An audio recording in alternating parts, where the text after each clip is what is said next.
Chaque jour, Charles et Carole vous présentent la leçon de l'école du sabbat.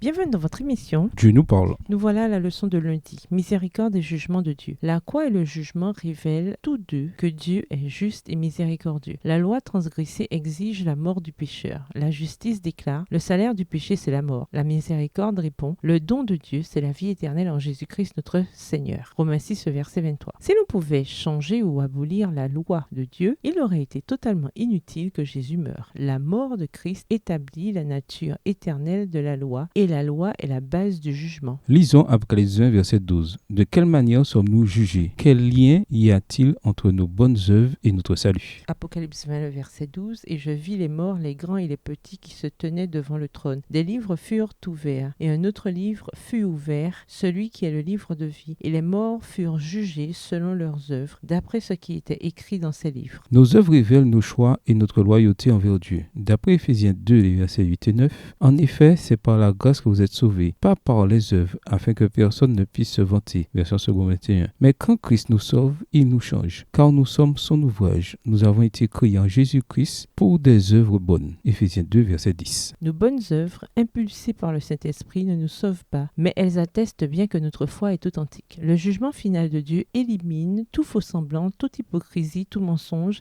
et il pénètre au tréfonds de notre être. En décrivant notre position devant Dieu au cours du jugement, Ellen White nous permet de mieux comprendre ce lien puissant entre l'Évangile et le jugement. Le fait que le peuple reconnu par Dieu comme sien est représenté devant le Seigneur en vêtements sales devrait conduire ceux qui prétendent le servir à une grande humilité, à une profonde contrition. Ceux qui purifient vraiment leur âme en obéissant à la vérité auront une très humble opinion d'eux-mêmes. Plus ils contempleront le caractère sans tache de Christ, plus ardemment ils désireront être conformes à son image et moins ils verront de pureté ou de sainteté en eux-mêmes. Mais si nous devons nous rendre compte de notre condition pécheresse, nous devons aussi nous reposer sur le Christ, notre justice, notre sanctification et notre rédemption. Nous ne pouvons nous défendre devant les accusations de Satan. Le Christ seul peut plaider avec succès en notre faveur. Il peut réduire l'accusateur au silence par des arguments fondés non sur nos propres mérites, mais sur les siens. Extrait du livre Témoignage pour l'Église, volume 2, chapitre 26, page 207. En quoi voyez-vous dans ces paroles le lien indissociable qui existe entre l'Évangile et le jugement? Quelle espérance pouvez-vous retirer personnellement de ce lien? Au revoir. Et à demain si Dieu veut.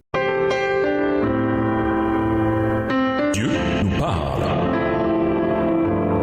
Chaque jour, Charles et Carole vous présentent la leçon de l'école du sabbat.